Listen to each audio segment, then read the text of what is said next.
ერთიანი ნაციონალური მოძრაობის ჭიათურის მუნიციპალიტეტის გამგებლობის კანდიდატი გოგი ჩიკვილაძე საარჩევნო შეხვედრებს აგრძელებს. ის ამჯერად ჭავჭავაძის ქუჩის მცხოვრებლებს შეხვდა, საკუთარი წინა საარჩევნო პროგრამა გააცნო და მათი პრობლემები მოისმინა. თქვენ ჩათვლით, რომ ჩემისთან ადამიანი საჭიროა თქვენთვის. ამისვე ისევ მოვდივარ თქვენთან, რასაც ვისაუბრეთ ახლა, ეზოს კეთილმოწყობა იქნება, განათება იქნება, კიდევ რაღაცის მიმატება იქნება. ამისვე გეტყვით ყველაფერს, როდესაც შეგძლებთ აკეთებთ და არ მოგატყვით. ამაში მეწყვინეთ, რომ ერთად რასაც ვიტყვი, იმას გავაკეთებ და შევასრულებ. შიდა საუბნო გზები გარე განათება ჭავჭავაძის ქუჩის მცხოვრებლებმა ამ პრობლემებზე გაამახვილეს ყურადღება.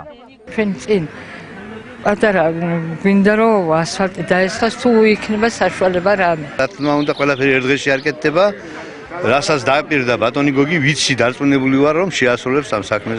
ადგილობრივებმა გოგი ჩიკვილაძეს გამარჯვების შემთხვევაში მინი სტადიონის კეთილმოწყობა თხოვეს. ყველა უბნის ბავშვები თითქმის მოდიან ამ ჩვენ სტადიონზე. ეს არის დიდი ხნის გაკეთებული.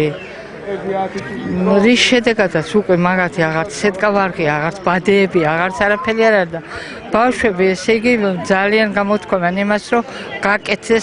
ერთიანი ნაციონალური მოძრაობის ჭიათურის მუნიციპალიტეტის გამგებლობის კანდიდატი გოგი ჩიკვილაძე ჭავჭავაძის ქუჩის მცხოვრებლებს პრობლემების მოგვარებაში მხარდაჭერას დაჰყვირდა. ამ ქუჩის პრობლემები არის ჩემთვის ნაცნობი. აი იმ დროს, როცა მე გამგებლად მუშაობდი, ძალიან ბევრი განუხორციელებელი პროექტი დამჩა. და მოსახლეობა შეპირდი ის, რომ აი ეს პროექტები დაწყილი ჩემს მიერ რაც იყო და არ მომეცა იმ საშუალება დასრულების, შეპირდი რომ გავაგრძელებ. აქ იქნება ალბათ იგივე შიდა ეზოების მოწყობა, რა ვიცი, კომუნიკაციების შეცვლა, თვითონ შესაძლებელია ფასადების ისევე შეცვლა და მოწესრიგება უბრალოდ ამ ქუჩის მთლიანად, იმიტომ რომ შესანიშნავი ქუჩა არის. შეხვედრაზე გოგი ჩიკვილაძესთან ერთად ჭიათურის მაჟორიტარი დეპუტატობის კანდიდატი იმყოფებოდა.